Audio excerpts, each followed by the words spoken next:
Mastering darts phrases. Finish on the bull. Hello, everyone. Today, we're diving into a fascinating phrase from the world of darts. Finish on the bull. This expression is not only popular among darts enthusiasts but also brings a rich context to English language learners. Let's explore its meaning, usage, and the exciting world it belongs to, ensuring you can understand and use this phrase like a native speaker.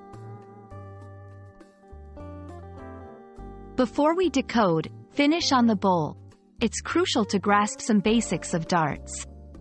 Darts is a game where players throw small missiles, or darts, at a circular target, known as a dartboard. The dartboard is divided into sections with different point values, and right at the center is the bullseye, which has the highest score value. The phrase, "finish on the bull," refers to a player ending a game by hitting the bullseye with their final dart. This is often seen in matches where specific finishing scores require the player to hit the bullseye to win. Finishing on the bull is considered a skillful and prestigious way to conclude a game, showcasing precision and confidence. Finish on the bull isn't just about the points. It's a testament to a player's skill and strategic play. In competitive matches, choosing to finish on the bull can be a bold move, as it requires pinpoint accuracy under pressure. It's a moment that can turn a player into a legend in the darts community.